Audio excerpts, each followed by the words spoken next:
Kryeministri Edi Rama ka deklaruar se procesi i antarësimit drejt Bashkimit Evropian nuk është ngadalësuar, por po vijon me hapa të sigurt hapjen e të gjithë grup kapitujve. Gjatë një takimi me të rinjt në kuadër të turit Europian, Europa dhe Ti, ku i pranishëm ishte ministri i punëve të jashtme, Ferit Hoxha, dhe krye negociatorja, Majlinda Dhuka, Rama tha se kjo ide mund të konstatohet nga mediat, në të cilat tha se ka informacion të paverifikuar. Kreu i qeverisë u ndal edhe tek 2 raste, ku sipas tij mund të ndodhë ngadalësimi i procesit të integrimit të një vendi në Bashkimin Evropian, por sipas tij Shqipëria ka përmbushur të gjitha detyrimet e saj dhe se refuzimet e mëparshme nga BE-ja nuk lidhen me performancën e vendit, por me qëndrime politike të vendeve anëtare.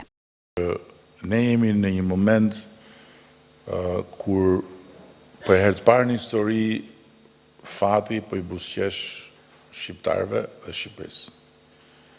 Dhe pa dashur të përsëris çfarë thash më parë, po sjell një shembull për ngadalësimin, që të kuptohemi që pse aktualisht nuk jemi në kushtet kur ka ngadalësim.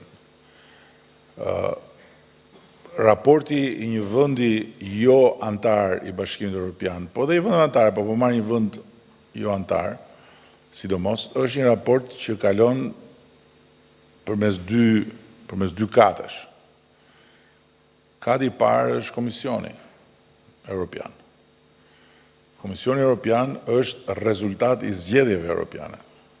Europa bën zgjedhjet, zgjedh Parlamentin Evropian, dhe pastaj në bazë të marrëveshjeve që bëhen mes forcave politike etj, zgjidhen presidentja e komisionit dhe të gjithë komisionerët dhe çdo vend antar ka komisionerin e vet, që është si thosh qeveria e Bashkimit Evropian. Qeveria e Bashkimit Evropian është vetëm një qeveri në historinë e njerëzimit që s'ka asnjë metër katror të vetin, se metrat katror janë të çdo vendi antar.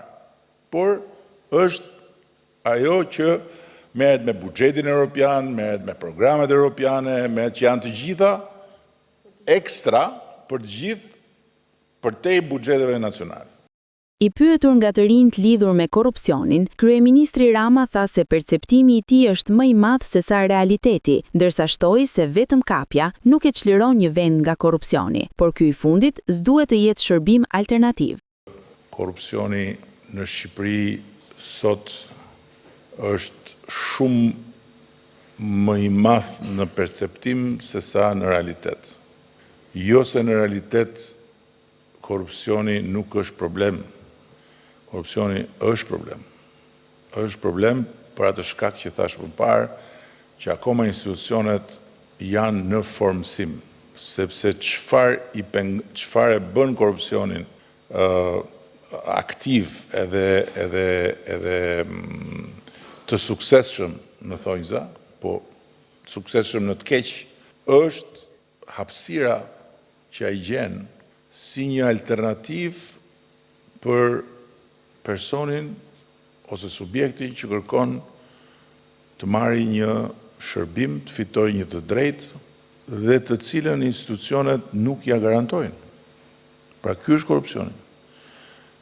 Shumë shpesh ne ngatrojmë, njerëzit e ngatrojnë korrupsionin me thjesht persona të këqij që duhen marrë edhe duhen